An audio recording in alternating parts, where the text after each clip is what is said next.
En ce jour de fête du Sacré-Cœur de Jésus, et par la grâce de Dieu, la paroisse de Colimaçon a l'honneur d'accueillir Monseigneur Gilbert Aubry, les prêtres qui ont bien voulu nous honorer de leur présence, les diverses communautés religieuses, ainsi que tous les pèlerins venus des 4 coins de l'île.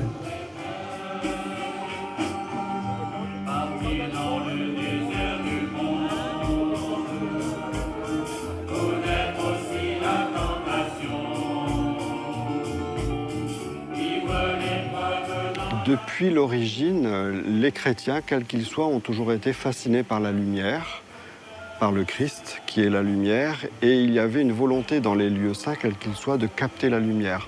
Et au-delà de la lumière, de cette captation de la lumière, il y avait aussi un travail de couleur.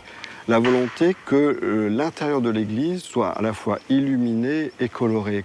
Nous avons besoin de ces deux éléments pour prier, pour, j'allais dire, à la fois intérioriser notre prière et puis aussi la réfléchir sur ce monde où la couleur est présente. Et dans la foi créole, ce besoin systématique de colorer sa prière, c'est-à-dire qu'il y ait des éléments naturels, des fleurs, des feuillages, des tissus, qui soient là tout le temps pour rappeler l'irruption de la nature à l'intérieur du lieu de culte.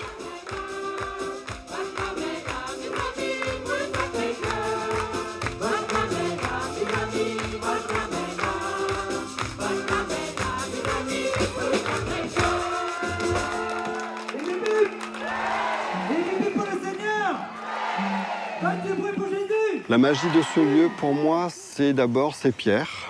L'ambiance qui règne à l'intérieur, qui invite à la prière vraiment personnelle, presque mystique, si je puis dire. Et puis le fait que cette situation domine l'océan, un peu comme le Carmel des Avirons, où on a un appel vers le grand large. Donc pour moi, c'est un lieu tout à fait extraordinaire. Alors c'est vrai qu'il manquait une chose, et je vous le dis, il manquait de la couleur.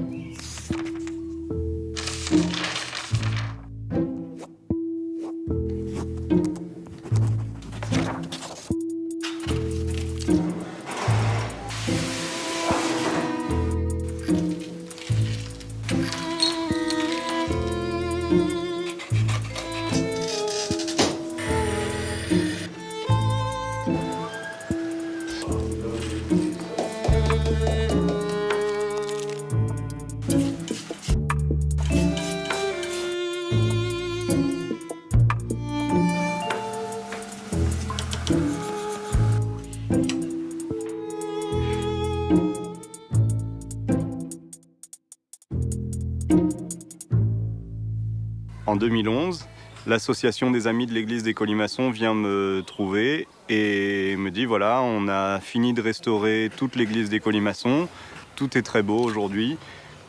Le problème, c'est qu'il reste 60 baies qui avaient à l'origine des vitraux et qui n'en ont plus. On sent qu'il y a quelque chose qui doit aller là, mais on ne sait pas quoi mettre. Et donc, est-ce que toi, ça t'intéresse de travailler sur ce projet ? On aimerait faire des vitraux qui représentent des saints de l'Église catholique. Pour changer un peu du vitrail classique où on a un saint qui se trouve représenté en pied tout seul dans une baie, je vais aller chercher dans les registres de la photographie ou de la bande dessinée des pratiques qui me permettent de raconter une histoire, mais comme ça se fait au XXIe siècle. Ici, par exemple, Jacques Berthieu à Madagascar.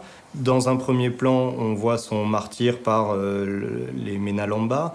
Dans un second plan, on a le même personnage, Jacques Berthieu, plus jeune, en train de faire la catéchèse aux populations des Hauts-Plateaux. Et dans un troisième plan, on voit le canal des Pangalanes dans lequel a été jeté son corps après son martyre. Ici, pour Marcel Vannes, on pose en pied de vitrail le contexte dans lequel il a passé son enfance au Vietnam. On figure le saint au centre et à l'arrière, en fond, on voit ces geôliers dans le camp de concentration dans lequel il est mort.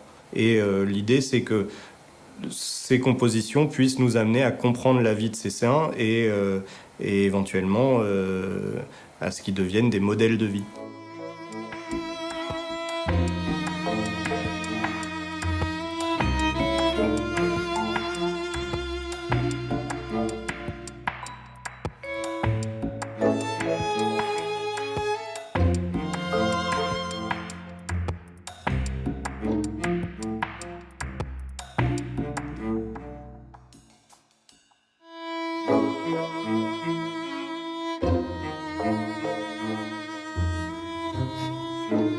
Moi, je m'appelle Elvire Decoq, je suis dessinatrice et coloriste de bande dessinée. Et dans le cadre des vitraux, j'ai travaillé vraiment en tant que coloriste en mettant le dessin d'Alban de Châteauvieux, qui est l'illustrateur, en couleur. Nous, on a vraiment l'habitude de travailler à destination papier, imprimerie. Et là, mettre des vitraux en couleur, je me suis dit, ça va m'arriver qu'une seule fois dans ma vie, ça. Il y a la nef sud et la nef nord. Et en gros, chacune ne reçoit pas les mêmes rayons du soleil. Celle du soleil levant, on va mettre les bleus en valeur parce que c'est une lumière froide. Celle du couchant, on va mettre les couleurs plus chaudes en valeur parce que la lumière est plus rouge. Donc on savait qu'il y en avait une qui était plus bleue et l'autre était plus dans les oranges rouges. Donc ça, c'était juste la base colorée de départ. Parfois, Alban me renvoie le fichier avec des annotations en disant « Oh là, ce violet est parfait, là, le rose manque peut-être un petit peu de punch, là, ce vert doit être un peu plus vigoureux et tout. » Et donc, on affine un petit peu comme ça.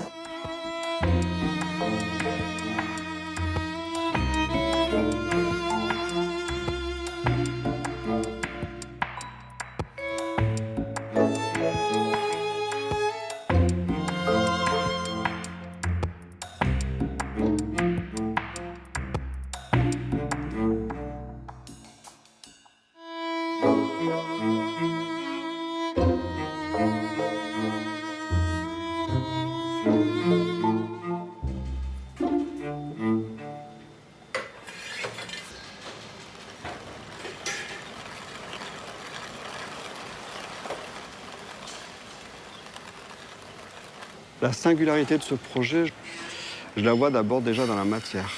Le fait de vouloir résolument rester attaché à un savoir-faire qui a trouvé dans le temps sa perfection. Ne pas faire de l'immédiat, mais faire dans le long terme, dans le compliqué peut-être, mais en tout cas dans quelque chose qui va traverser les années et qui a déjà été éprouvé par les siècles. Donc cette volonté-là, je pense qu'elle est singulière parce qu'elle est un espèce de remerciement à tous ces artisans qui, pendant des siècles, ont travaillé sur cette volonté de faire passer de la couleur et de la lumière à l'intérieur du lieu de culte.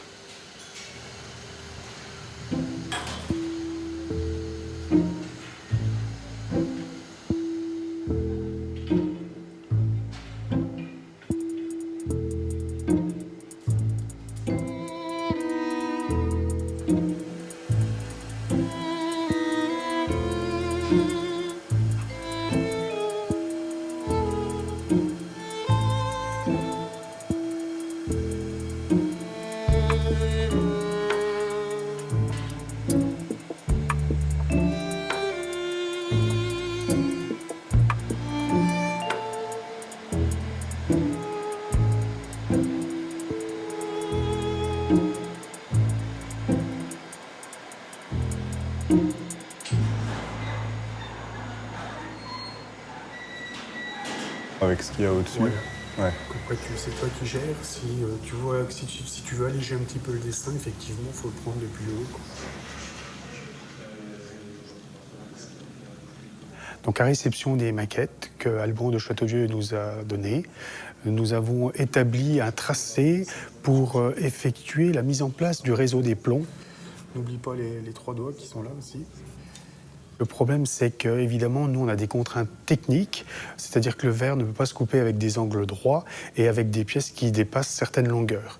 C'est pour ça que nous avons déjà établi un jet de plomb que Alban est venu corriger avec moi pour une session ici à l'atelier Parrot.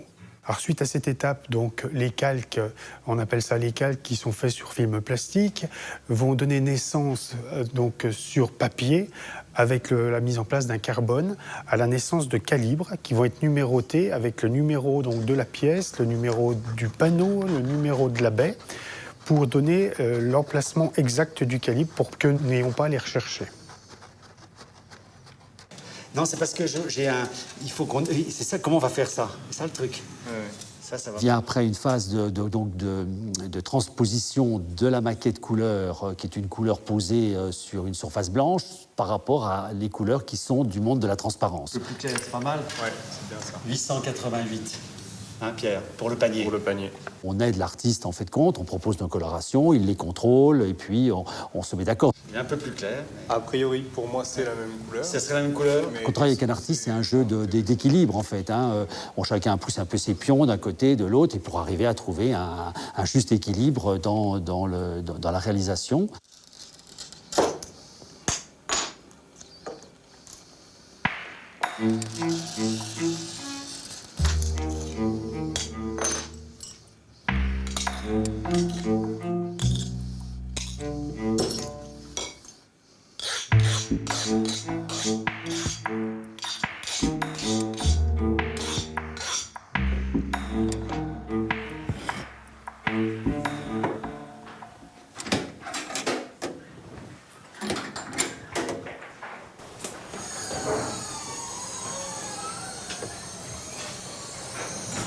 Une fois que les verres ont été donc sélectionnés, coupés, suivant les colorations qu'on a définies ensemble, on va donc assembler ces morceaux de verre qui vont donner naissance cette fois-ci à ce grand puzzle de verre. On voit tout de suite déjà le vitrail se dessiner, en fait, compte sur les tables lumineuses.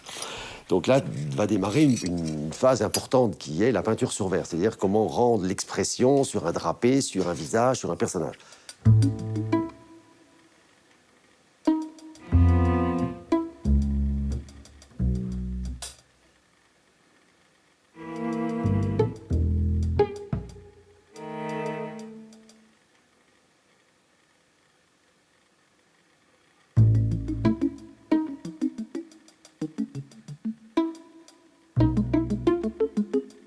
On avait les maquettes d'Alban, effectivement, sous les yeux, mais il y a différentes façons de traduire les ombres et les lumières pour faire bouger un vêtement, pour faire vibrer un fond. Tu vois, sous la queue, là, ça va être très foncé. Ici, ça va être relativement foncé. Mais là, il y a une arrivée de lumière qui correspond à l'arrivée de lumière, en fait, qu'on voit sur les épaules du dragon, sur le drapé aussi de Saint-Michel.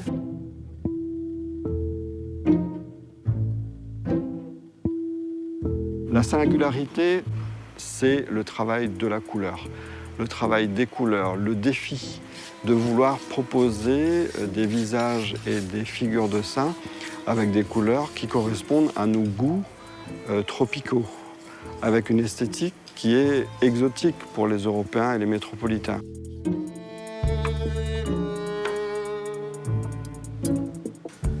Et pour nous, à La Réunion, je pense qu'il était plus qu'élémentaire qu'on ait de la couleur comme chemin d'accès à Dieu.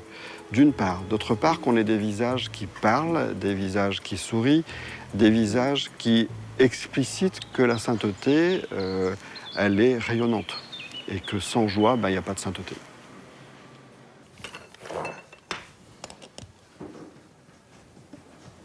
Donc là, on se trouve en salle de mise en plomb, de sertissage.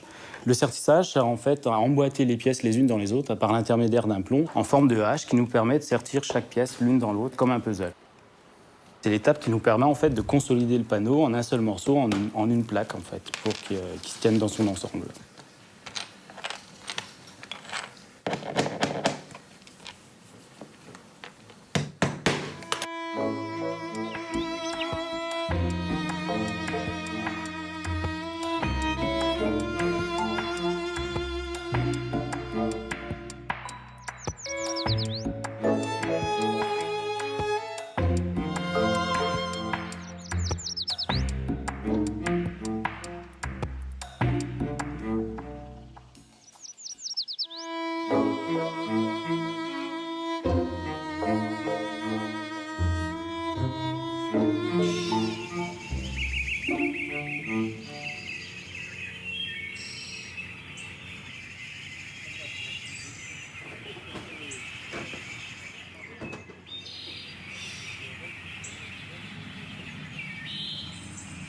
Tout a été préparé, stocké, répertorié, visualisé une dernière fois. Des petites pastilles ont été mises sur chaque pièce de verre pour rétablir les épaisseurs. Et puis, on va maintenant procéder donc à la mise en caisse de chaque baie dans un emballage bien spécial.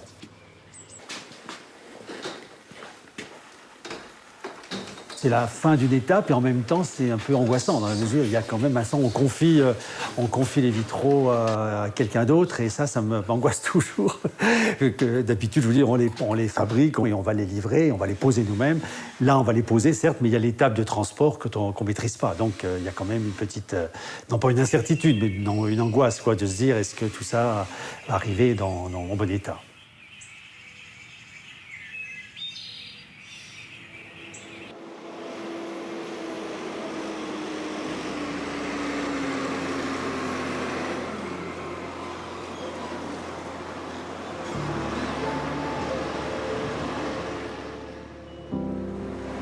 On imagine 2 tonnes de vitrail, de précieux vitrail, du verre soufflé à la bouche, serti au plomb, dans un container qui voyage pendant 1 mois sur un bateau. On retenait tous un peu notre souffle tant qu'il était en mer et on imaginait le voyage de ce container sur un cargo pendant 1 mois. Premier mouvement du container, on le voit poser le container sur le bitume et on se dit aïe aïe aïe. On espère que ça a tenu. Ensuite, deuxième étape, le camion prend le container et le met sur le camion. Et le camion part avec le container. Et donc là, vraiment, on était tous derrière, en file indienne. On regardait notre container qui avançait vers l'église des Colimaçons. Et là, vraiment, on se disait, c'est 4 ans de travail qui sont en train de cheminer vers leur destination. Donc c'était très beau.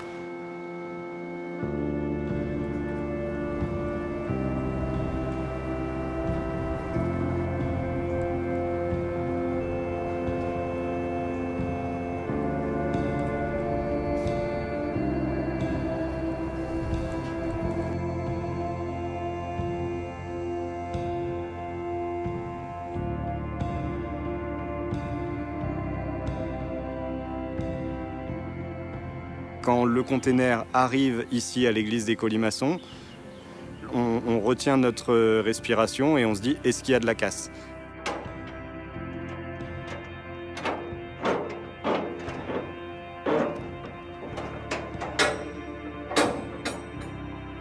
Les compagnons ouvrent le container. D'abord, ils enlèvent la charpente qui empêchait les caisses de se déplacer dans le container.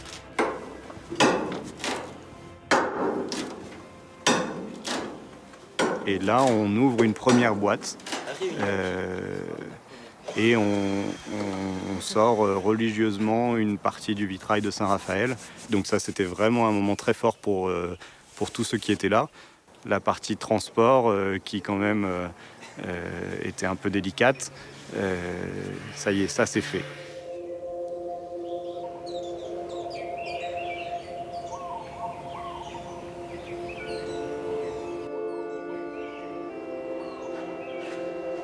Installer tous ces vitraux dans l'église des Colimaçons, c'est un peu aider chacune et chacun des visiteurs, et puis nous tous, à nous positionner par rapport à cet appel universel à la sainteté qui a été la marque de l'église depuis tous ses débuts. Les vitraux des Colimaçons ont voulu être figuratifs, c'est-à-dire raconter une histoire, donner des éléments de réflexion. Est une catéchèse finalement, car on a peu l'occasion de se pencher sur la vie de celles et de ceux qui sont venus avant nous et peut-être à travers lesquels aujourd'hui on a reçu ce don de la foi et vouloir y correspondre, vouloir apporter notre réponse du XXIe siècle, eh bien ça nécessite un petit peu de relance, d'enthousiasme, de suggestion et là on voit des choses qui, pour nous réunionnais également, sont en rapport avec notre île, soit de celles et de ceux qui sont venus pour l'évangéliser, pour y vivre, pour s'y donner, et être reconnus dans leur vie à la fois héroïque et de don de soi, que ce soit à La Réunion, à Madagascar ou à l'île Maurice, et vivre avec les saints de l'océan Indien, avec ceux qui illustrent des vertus ou le sens de la mission, eh bien, c'est le message un peu de ces vitraux de l'église des Colimaçons.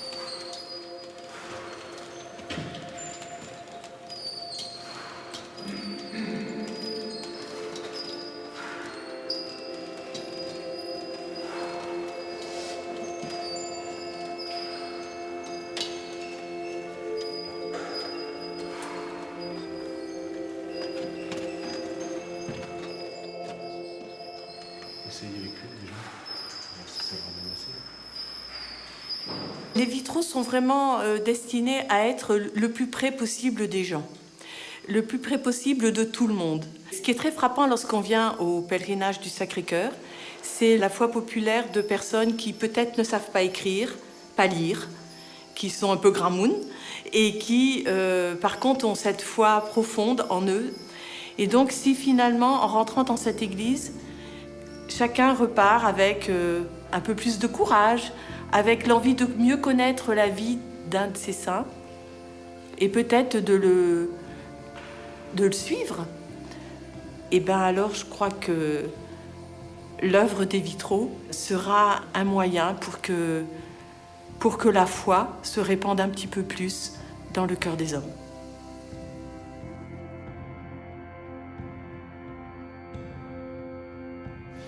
Si demain, au-delà de la fête du Sacré-Cœur, les Réunionnais, notamment les jeunes, prenaient la fête de tous les saints comme une deuxième occasion de monter vers les colimaçons et de venir vers ceux qui nous ont précédés et leur dire combien nous souhaitons, nous aussi, aller dans cette direction d'amour et de don de soi, eh bien, ça aura été utile. Et si notre ancêtre a souhaité construire en pierre l'église, là où sa maison était construite en bois, c'est bien pour montrer que ce qui s'y passe nous dépasse et que celui qu'on accueille là mérite le mieux de ce que l'on peut faire. Et l'artiste, ceux qui ont fabriqué ces vitraux, ceux qui ont été à l'initiative de le vouloir, mais surtout celles et ceux qui y viendront pour se laisser toucher, eh bien, ils verront que c'est le mieux qu'on a fait pour l'Église. Et c'est ça, la manière vivante de montrer la foi au début du XXIe siècle.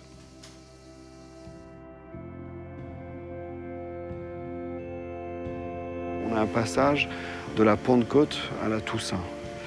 Ce sont tous ces hommes, toutes ces femmes de toutes langues, y compris des langues pour lesquelles aujourd'hui on aurait une certaine méfiance, ces cultures qui n'ont rien à voir avec nos cultures européennes ou occidentales.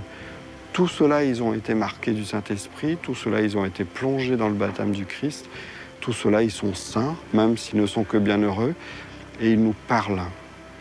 Et la Toussaint, c'est cette idée que moi aussi, je peux avoir ma place dans ces vitraux. Il y aura bien un petit trou un jour qu'on pourra combler entre deux couleurs et entre un paille en queue un peu mauve et un cardinal tout à fait rouge pour que j'ai ma place, parce que j'y suis déjà, grâce à eux.